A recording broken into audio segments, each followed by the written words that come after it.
अस्सलाम वालेकुम जी, कैसे हैं आप सब? खैरियत से हैं? इंशाअल्लाह खैरियत से होंगे। आज का जुम्मा आप सबको बहुत मुबारक हो। 2 वीक पहले की ये वीडियो है।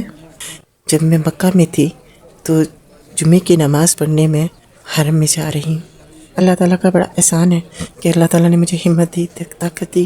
मैंने सफ़र भी किया, बहुत सफ़र किया। हम लोग दमाम से मक्का गए, मक्का से मदीना 4 दिन 5 दिन रहे, फिर मक्का आए, फिर दूसरा उम्रा किया माशाल्लाह से। फिर जब बस नहीं मिली हमें मक्का से दमाम की, तो हम फिर मक्का से मदीना गए और मदीना से फिर दमाम आए। तो 2 वीक का हमारा टूर था। बहुत अच्छा रहा, बहुत ही अल्हम्दुलिल्लाह सुकून रहा।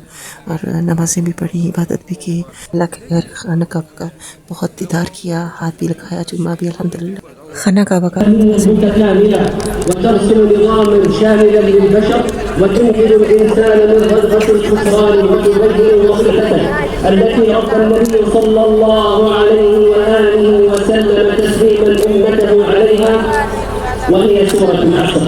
أعوذ بالله من الشيطان الرجيم. بسم الله الرحمن الرحيم. والعصر إن الإنسان لفي خسر إلا الذين آمنوا وعملوا الصالحات وتواصوا بالحق وتواصوا بالصبر.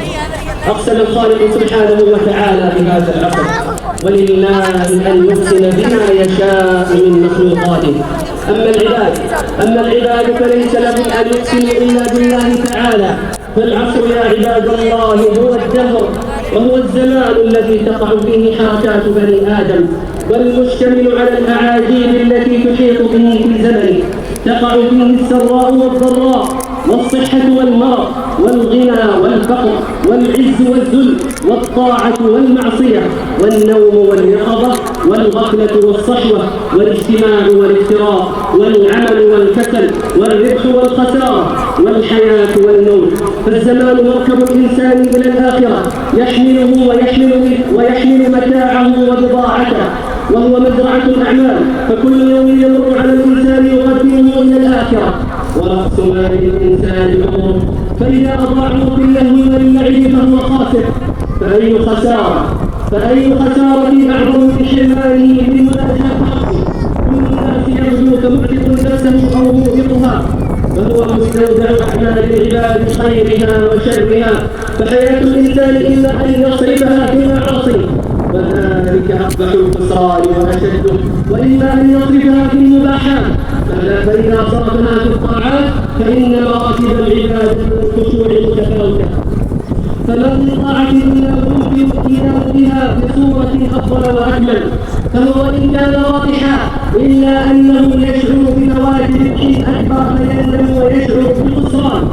وعلامة الربح حب الآخرة وإيثارها على الدنيا، وعلامة الخسران حب الدنيا وإيثارها على الآخرة، والوسط فيه النجاة. قال تعالى: ربنا آتنا في الدنيا حسنة وفي الآخرة حسنة وقنا عذاب النار.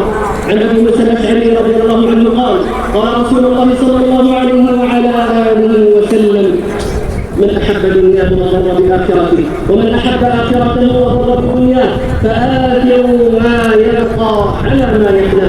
رواه أحمد.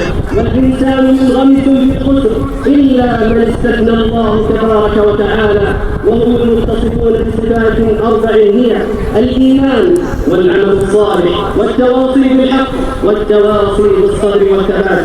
صفات تضافرت فيها قوة الإيمان وقوة البدن والدين.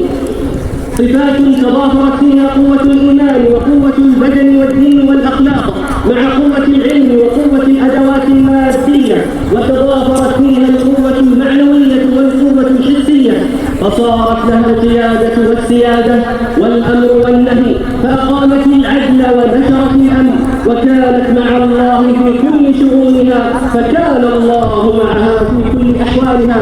فقادوا العالم إلى طريق الربح والسعادة. روي عن أحد السلف الصالح قوله قال: لقد قرأت سورة العصر 20 عاما. لقد قرأت سورة العصر 20 عاما ولا أفهم معناها، وكنت أفكر كيف يكون الأصل في الإنسان الخسران، والله يؤكده بكل المؤكدات، ثم يستثنيناه ناجيا من الخسران بتلك الصفات 4. إلى أن سمعت يوما بارعا من أموالكم، وكل واحد منا يعرف من الذي يسرق منه رأسه، وكل واحد منا يعرف من الذي يسرق منه رأس ماله. لا تضيع لحظة من رأس مالك وأنت في غير ذكر لله أو طاعة لله ورسوله صلى الله عليه وسلم. وبعد أيها المسلمون ففي صخب الحياة وخضمها المتلاطم بموجات الخسران والضلال يظهر عباد لله مخلصون ورجال صالحون وأولياء متقون آمنوا بربهم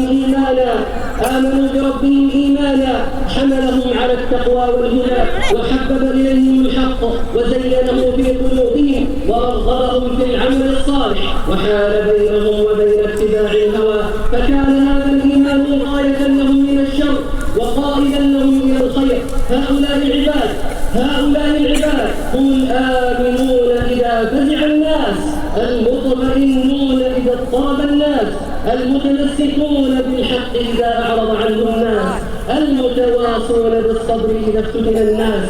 ألا إن أولياء الله لا خوف عليهم ولا هم يحزنون، الذين آمنوا وكانوا يتقون لهم البشرى في الحياة الدنيا وفي الآخرة، لا تبديل لكلمات الله، ذلك هو الفوز العظيم. بارك الله لي ولكم في القرآن العظيم ونفعني وإياكم بما فيه من البيان. أقول قولي هذا وأستغفر الله العظيم لي ولكم ولإخواننا المسلمين، فاستغفروه وتوبوا إليه إنه هو الغفور الرحيم.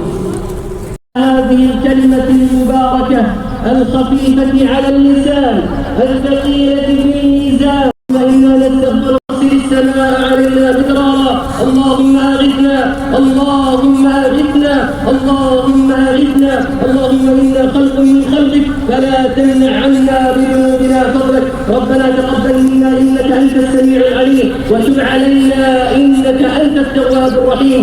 سبحان ربك رب العزة عما يصفون وسلام على المرسلين والحمد لله رب العالمين. الله أكبر الله أكبر، أشهد أن لا إله إلا الله، أشهد أن محمدا رسول الله. حي على الصلاة حي على الفلاح، قد قامت الصلاة قد قامت الصلاة. الله أكبر الله أكبر، لا إله إلا الله.